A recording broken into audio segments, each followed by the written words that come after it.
how to stop having awkward moments. So everyone experiences awkward moments, and this class has helped me how to learn to stop having awkward moments. Well, for the most part. So these experiences happen and are likely to happen again because I was flat out terrible at communicating. Luckily, this has improved somewhat. So either I didn't understand the intentions of the conversation, or the conversation itself didn't go as desired. You know, like when someone says they're going to a funeral or a hospital visit and you tell them reflexively, have fun. But everyone can prevent these awkward moments with some form of communication. Whether it be listening, and as we learned in class, there's a difference between listening and hearing. You listen to learn and learn to listen. Pay attention. Stop half hearing what people are saying to you. You want to truly listen, and this is critical for a mutual understanding.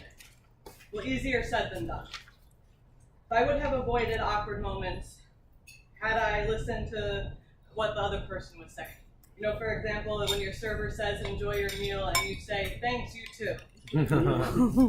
So I didn't know until this class that misunderstandings and miscommunication actually have two different meanings, and that miscommunication is what leads to misunderstandings. You know, words are the source of misunderstandings. If ever anybody's familiar with the storybook, The Little Prince. So in order to refrain from these misunderstandings, miscommunications, and in turn awkward moments, you want to cut down on additional fluff, or we've talked about in class, unimportant information. I will never, ever begin an email again with as per your request. I simply now start them with as requested when applicable. So you want to be brief and concise, and in turn, you want to be succinct. And I actually have experienced this firsthand in my organization. The more succinct I was in my emails, the more succinct everybody else in the communication tends to be.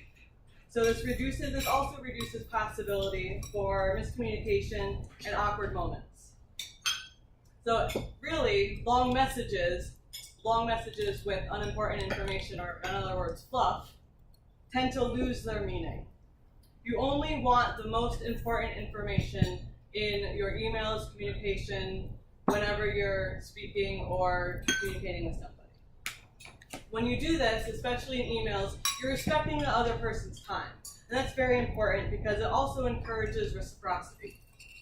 So I've also noticed, and from this course, that the more I cut down on unimportant information in the emails, the more responses I receive. But of course, none of them were the desired ones.